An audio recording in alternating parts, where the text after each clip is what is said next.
Welcome to Forum 360, your PBS channel. I'm Stephanie York, your host today, and thank you for joining us for a global outlook with a local view. Today we're talking to Dr. Elad Granot, Dean of the Dow College of Business and Economics at Ashland University, a university that serves around 1,400 students, roughly half are undergraduate students and half are MBA students. Prior to that, Elad taught at Cleveland State University, starting out as an assistant professor and earning the rank of associate professor with tenure. But Elad is not just a traditional academic, as we will learn. He has served as an officer in the Israeli military and has extensive executive experiences in the business world, which makes him the perfect candidate to talk about the role of universities in regional ecosystems. What are regional ecosystems and why should we care about them, you ask? Well, let's find out. Welcome, Dr. Elad Granot, Dean of the College of Business and Economics at Ashland University. Elad, thank you for joining us today. Thank you for having me, Stephanie. I'm looking forward to it. Of course. If you would, could you tell us a little bit about yourself, your background, and how you ended up as Dean of the College of Business and Economics at Ashland? Sure. I grew up, actually, my parents are Israeli. I grew up in New York, and I went back to Israel to serve in the military when I was 18. After I finished my service in the Israeli military, I went on a marketing career, really worldwide, as I was getting my education, got my master's at Boston University, and worked for a lot of international companies in marketing and strategy positions all over the world. At a certain point, I decided to get my doctorate. Not sure exactly what was the dynamic, but I did, and I'm really glad I did that. That was at UMass in Western Massachusetts. And I was recruited by a number of institutions when I finished my degree. One of them was Cleveland State University. I looked at Cleveland, the potential that Northeast Ohio in general had back in the early 2000s. And we moved here to Northeast Ohio. And like you said, I was at Cleveland State University for a long time in a variety of positions. And after that, I was dean of a business school out of state before coming back to be the dean of the business school at Ashland University. And the business school itself has 1,400 students. The university actually has 6,500 students. Oh, wow. Yeah. Yeah. I've got my numbers wrong on that. Oh, no, well, no, you got it right. Okay. So we're here to talk about regional ecosystems. So let's start out with what is a regional ecosystem and why should we care about them? Sure. A regional ecosystem is a fancy name for everybody working together for the benefit of the region, economically, socially, and really every sense that you can think of that a society wants to thrive in. And an ecosystem really is a borrowed term from life sciences where a number of factors work hopefully in concert to create a better outcome than the present situation. And so if you look at a region like Northeast Ohio, you're really looking at components that contribute to this ecosystem. Obviously, everyone first thinks that the business community is a big pillar in that, and they absolutely are, but government, nonprofit, and most importantly, I think, in my view, and I can explain further if you like, is higher education, especially public higher education. Yeah, we will talk about higher education in the role, but tell me, how do you establish a regional ecosystem? And then once it's established, how do you grow it? Yeah, it establishes itself organically. I think an ecosystem is really the size of it and the level that it functions at is really what can be manipulated and really what can be adjusted depending on the players and where they want to go. But in general, if you have a free economy, if you have a marketplace, if you have a society that has exchange of ideas, of value, of anything really, then you already have an ecosystem. And if you have a region, then you have a regional ecosystem. And I think in Northeast Ohio, it is one of the most perfect examples of what a region is. I think we've described ourselves as a region for forever. And certainly what an ecosystem is when you look at the variety of functions that the business community, the nonprofit community, philanthropy, and others are creating around this region. So if you look at the geographical area that is connected to itself and the activity within it that has to do with business, education, nonprofit activity, and so on, you have a regional ecosystem. Okay, so you're actually going into my next question, which is fabulous. That means I'm doing this right. So I wanted to talk about what is regional. Like, is there an Akron ecosystem, a Kent ecosystem? Are there ecosystems within ecosystems? Sure. Then?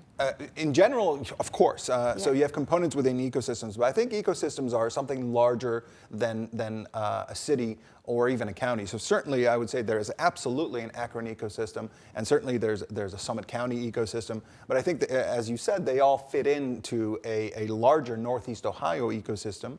And in fact, one of the issues that I've paid attention to recently is that this ecosystem, while it exists and actually does a pretty good job, could do a better job. For instance, if we look at Akron as an ecosystem, and if we look at Cleveland as an ecosystem, and we ask ourselves why aren't they more cooperative, that would be a productive question to ask. Because I think if you're looking at a regional ecosystem, then you can't have the two or more ecosystems work within their own bubbles.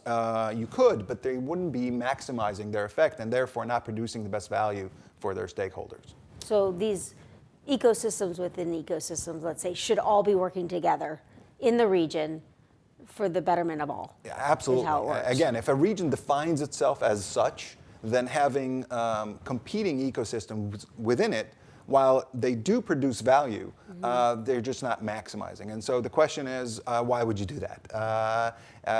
Some of the answers might be political. But I am a business guy, and I'm a marketing guy, and I'm a Northeast Ohio guy. And so when I look at efficiencies, when I look at production of value, it's hard to accept a siloed ecosystem. It's just not as good as a ecosystem that integrates all the components within it. Okay, so what's going on in Summit County?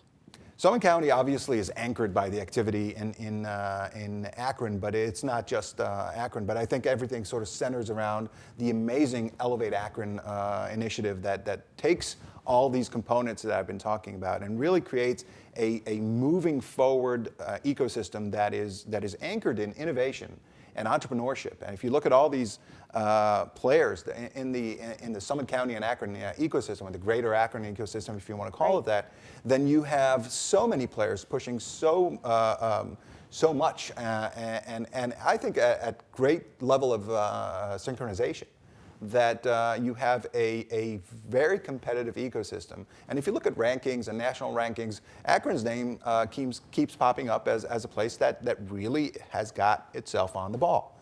And that is incredibly impressive. And if you integrate that, as I was saying before, with the activity that Cleveland is trying to do, and I think there's a lot of room for improvement with that integration. But still, if you look at what Cleveland's doing, greater Cleveland with greater Akron, and if you just think about the potential of having those two ecosystems combined to a greater ecosystem, Northeast Ohio, and many people are thinking about that, I think it's incredibly impressive. So tell me, we touched on the university and how the role it plays in the ecosystem. Tell me how that is important, why it's important, and what could Akron be doing better? Yeah, well, it's more than important, it's critical. If you look at the world's leading ecosystems, economic ecosystems that actually thrive and do well, especially if you look at regions that have to do well because they don't have natural resources, or they're in some sort of political strife, and the only thing that really would better their situation is being innovative and entrepreneurial.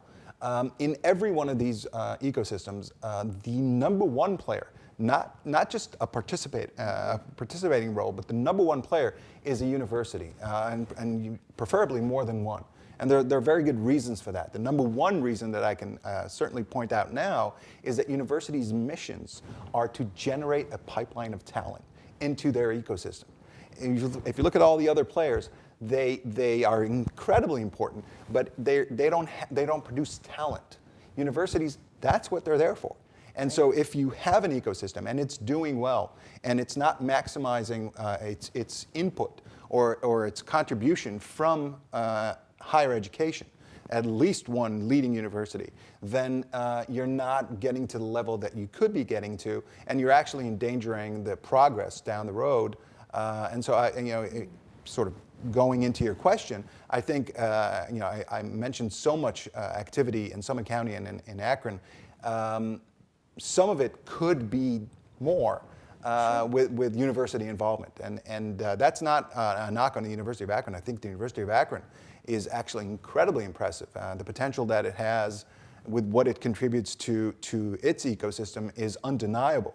In fact, a report just came out this week about patents, universities filing patents all over the world, the top 100 universities. There's only 2 public universities in Ohio that are on that list. One everyone would guess, and they'd be right, is Ohio State, but the other one is the University of Akron.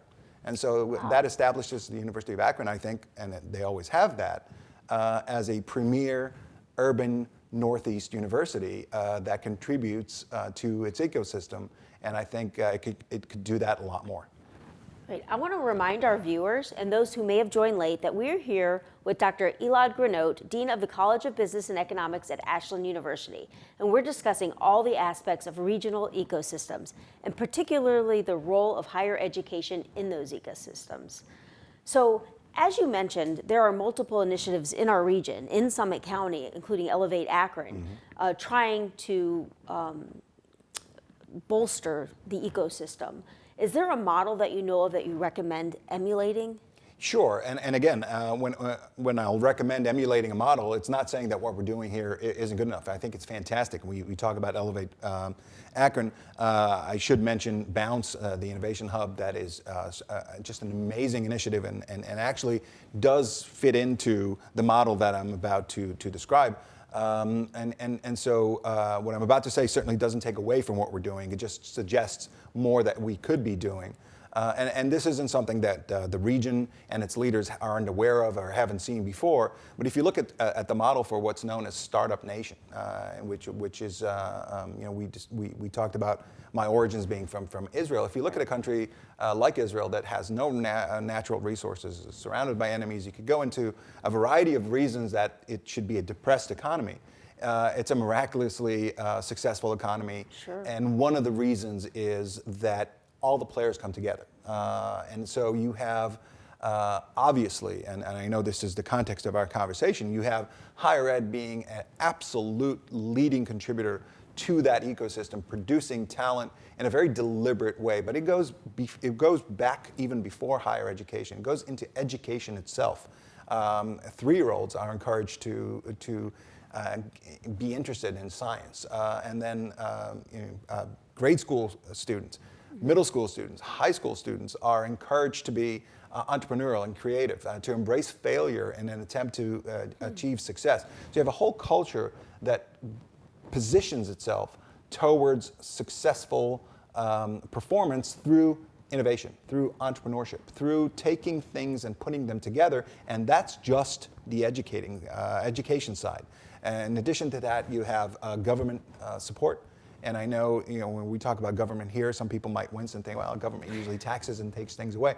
But if a government, and I think Summit County and certainly City of Akron with their leadership, and certainly to a large degree Northeast Ohio in general, has a very positive and forward-thinking government in terms of, and I think with the new administration in the state, you also see that with the lieutenant governor being in charge of technology, actually tasked with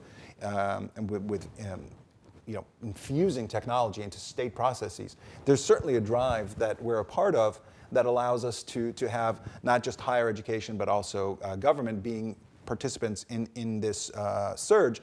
And then the other thing that the Israelis do very well is, of course, having the business community integrated into education and into government activity and really coordinating all this simultaneously. And so if you look at that list that I just mentioned of universities, top universities, there's 2 Israeli universities on that list. So not just 2 Ohio universities, but 2 Israeli universities. And that's impressive when you think about a country that's only a population of 7 million people and no bigger than New Jersey.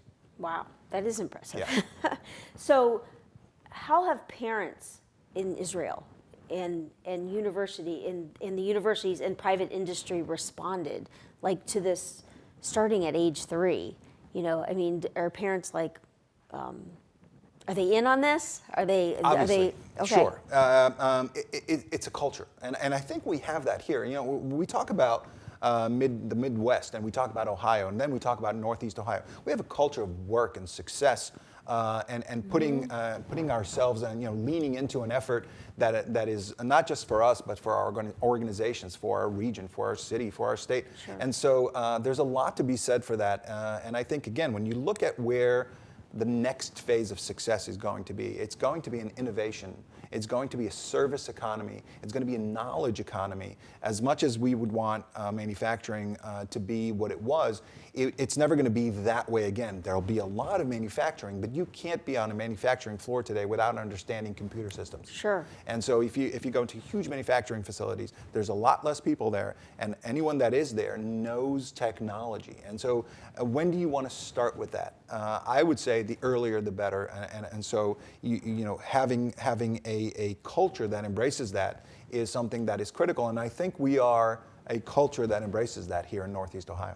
So what can universities do to ensure that they're part of this ecosystem, that they're a robust part, or even leading the charge? Yeah, well, what they need, just like anything else, it's all about leadership. And so you need two things that really are critical when I talk about leadership. For universities or any organization for that matter, but certainly in universities, you need a strong leader and I would call it a servant leader. I think there's a concept in higher education of servant leadership that might be different than some business leaders and their principles. And you certainly need a strong, proactive, very involved board that allows leadership and allows the faculty and every stakeholder in the university to chart the course and then embrace its values and then get performance and most importantly attach it to what's known in the business world, what we call the KPIs, which are key performance indices that really allow us to see, okay, we wanted to go this way,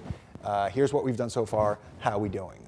And I think all of these things are existing presently in a lot of the universities in the region, certainly at where I am now, but I think the big publics are the ones that need to bear the most weight. And so there's a lot of potential there. And I think if you look at downtown campuses in Northeast Ohio, I truly believe, and the facts are quite conclusive, that the University of Akron has the most potential to be the leading downtown regional public university. That's really encouraging. Yeah, it is. It is.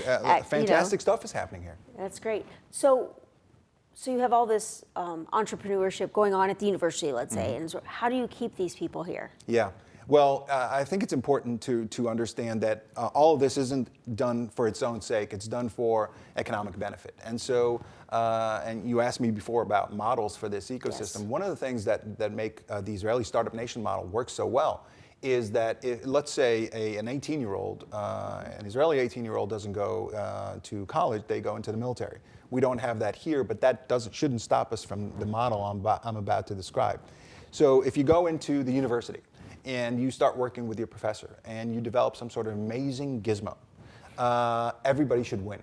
What that means is the researchers that developed you and your professor should have a stake in it. The university should keep a stake in it. Whoever invested in it should keep a stake in it. And society in general will thrive because you've produced something amazing.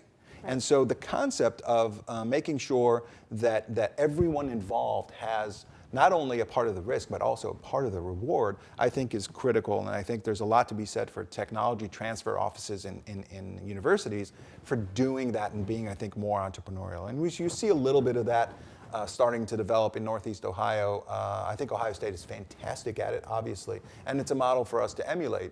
And so I would say the universities in the region, especially in Akron and in Summit County, should look to enhance the technology transfer part of the business, and I'm sorry to call it a business, but it is, sure. And really allow for everyone to enjoy the rewards of this amazing innovation.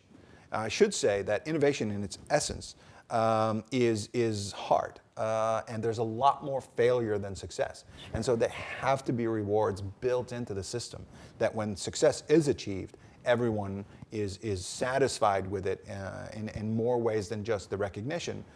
So there's more of an incentive for others to do the same.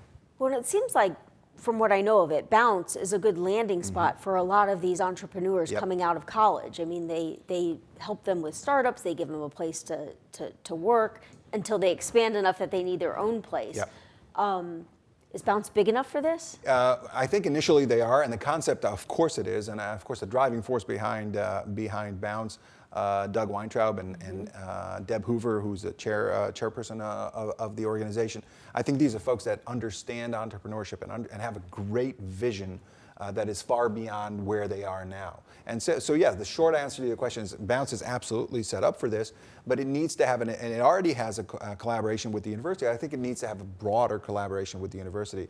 Interestingly, as a small university as Ashland is compared to some of the large publics around here, we've already created that model in my college where we have a Burt Morgan Center for Entrepreneurship, and we have, I've raised money from donors for a venture capital fund that is going to be run by students.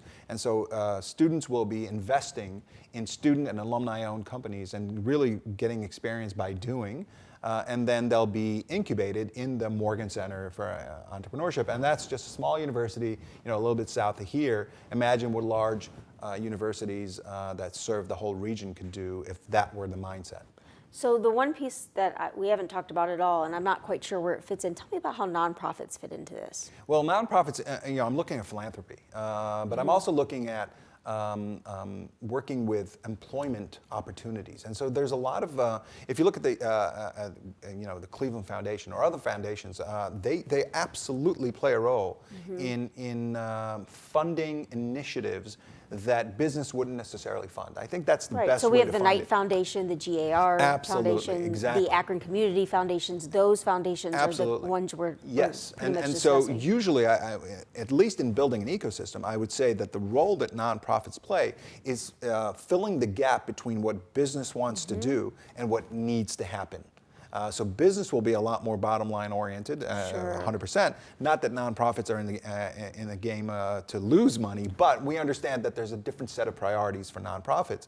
And I think if you look at working with underserved populations, if you look at diversifying the workforce, if you're looking at getting more women involved in entrepreneurship and innovation and STEM education, I think it's an epidemic that women aren't involved at the same level that they represent in the population when it comes to STEM, entrepreneurship, innovation. Think about all the talent we're missing out on because we are not providing an open door for women to get involved. And so I think nonprofits have a huge role in allowing for these initiatives of funding things that business wouldn't and serving populations that others won't. That's very interesting. I hadn't thought about that, but once you said the mission of the nonprofits, it really did come together. So, so you told me the top factors essential for successful transformation in higher ed. You need an engaged leader, board support, KPIs. Sure. Let's see. My head is spinning with all this stuff, to be honest. Tell me the biggest challenges right now. Well, the biggest challenges, I think, are integration within ecosystems. But I think if you're looking at part of the reason that higher ed is trying to find its footing, yes, I think when you look at the biggest challenges for any higher ed institution, the number one thing is, and there's more than one, is obviously the alternative learning methods and demands of modern day students. Fewer and fewer students are four-year traditional students. A lot of students come in with college credit plus. Some of them come in as sophomores. Some of them can even come in as juniors. They do. And so if you have a system that is designed to serve a traditional student, where research just came out last week that says 75% of students in the United States could be classified as non-traditional.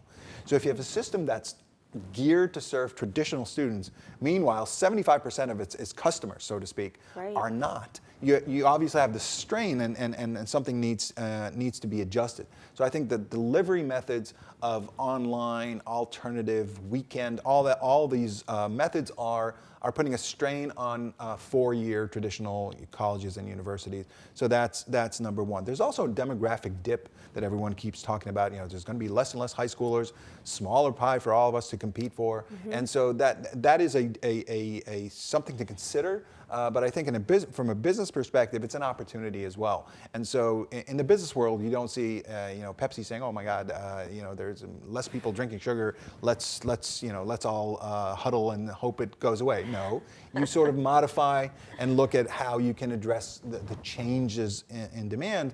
And I realize that our industry is a slow-moving industry. Education's been around since for millennia. We stand in front of a class and talk, and I think there's challenges now to that model as well. Okay, so we're going to go into a little speed round, Sure. if you will, since we have under a minute, if you Okay, can believe wow. it. I know, right? It goes quick.